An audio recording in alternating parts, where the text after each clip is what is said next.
Hi, everyone, and welcome to the grade 12 series on functions. I just thought I should start first by recapping on what you've covered in grade 10 and in grade 11. And I'll start with the most basic function, that is the linear function, okay? The linear function, another word for that is the straight line function. So before we really get to the nitty-gritties of grade 12, that is inverse functions and stuff like that, I thought it's important that we look into this kind of functions. And I'll end this recap by looking at functional notation, the notation that is being used to denote functions, of which you are familiar with, but there are those questions that I've seen students struggle with, and I think it will be best to clarify that. If you are cool with it, super, but someone might be out there seeking clarity. So that is the long and the short of this series. This is just an introduction, and so hence I thought I should mention those few things. So the linear function is a straight line as indicated, and the mother function, okay, so let me maybe mention here that this is how the mother function would look like, okay? And it is y equals to ax, where a is the gradient. So I'll write there the gradient or the slope. Now, for this function here, where a is positive, then you know on the Cartesian plane, okay, if that's your y-axis and this your x-axis, you're gonna have a line basically that passes through the origin. Very important to note that it's gonna be a line that passes through the origin. I don't really have a nice handwriting with this software thing. I'm trying my best to learn how to use it. So this is gonna be what it is thanks to this whiteboard here. It has helped me to get a straight line. Now, if I wanna draw another line, this is y equals to ax, okay, meaning a is positive. Now, if I wanna draw the one for a negative, again, it passes through the origin, and this will be the function y equals to minus ax.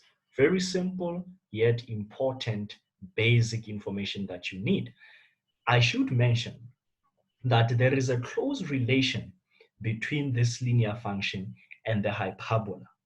And if you think about it, it makes sense that there is this close relation, because the straight line function, if we just focus on the first quadrant, it's gonna go that way, right? And if we have to deal with inverses, the inverse, remember this represents what? Actually, direct proportion. I just thought I should share this. This is just for enrichment.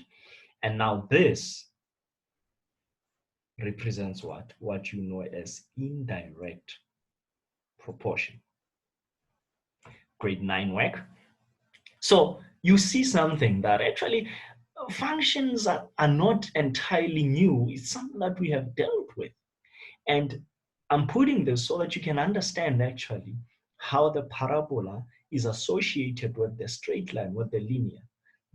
Excuse me, not the parabola, the hyperbola. So the hyperbola is just an inverse, so to say, or an indirect proportion of, in relation to your direct proportion, if you remember well. And those of you who take physics can also relate to this, I'm very much sure. So now, we like playing around with things in maths. We like making things a little bit interesting. This is boring. Imagine you are always asked to plot this and that. That's boring. We know it's going to pass through the origin. So what we try and do with our functions, and this is the general rule, with all functions, this is what happens. We shift them. Now, in grade 10, you started off by shifting this function up and down. So because of that, I'll say plus minus q. You started shifting it up and down. Of course, if this is plus, you know it's gonna go up. And as a result, if you imagine this purple line here, actually I'm looking at the wrong graph. If you imagine the black one here, that's y-ax. If you think of me moving this graph upward. Let me just move it. There I am. Assume those lines are parallel. You can see I have both x, x here, and y intercepting. I hope you can see that. You can see I've got two intercepts, okay? So let's focus on this one first.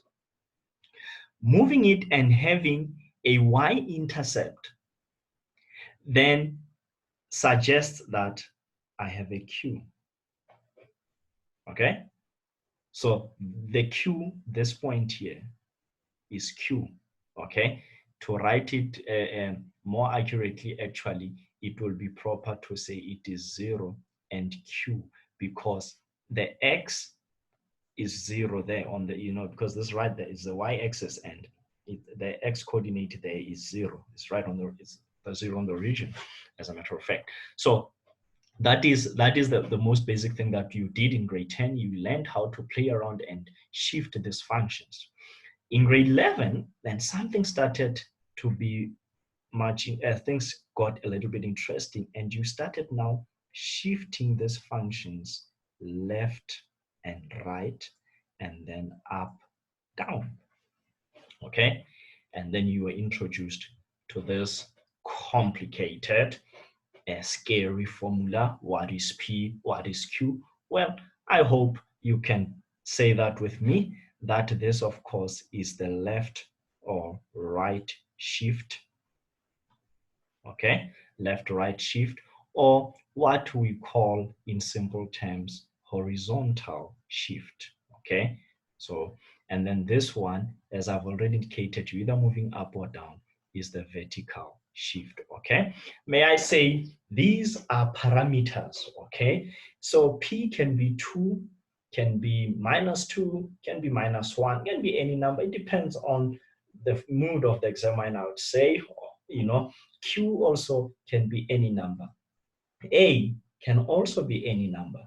A can be a number lesser than 0. It can be a number bigger than 0. In this case, we know if it's a number lesser than 0, then we have this negative slope. If it's a number bigger than 0, then we have this positive slope. And I think that's the most important thing that you guys need to have in your mind, because a whole lot of learners get to plot graphs in the wrong direction because they fail to recall the role of A, the parameter A. A, remember, in any graph, in any algebraic function, determines your direction.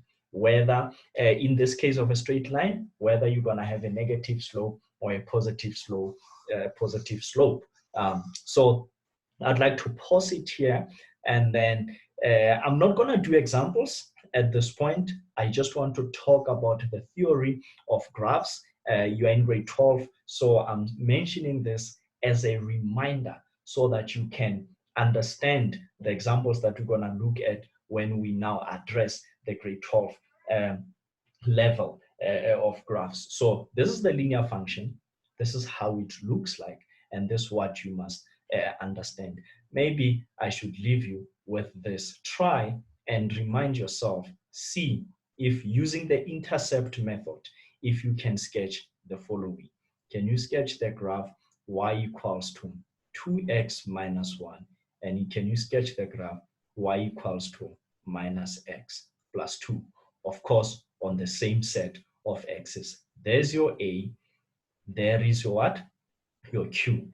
And then see if you can win with that. And then maybe the last complex exercise that I'm going to give you, see if you can plot the graph -3 into x plus 1. And then actually, let me make it a little bit easier and be friendly here. So I'm nice. I'm trying to be nice, okay? But I'm generally nice, okay? So yeah, and then let's say maybe -1. Let's put that there. So try and sketch this one also and see what happens with this graph. I've just put it there to see if you can quickly spot what is happening. But even if you use the intercept method, you should arrive more or less at the same answer.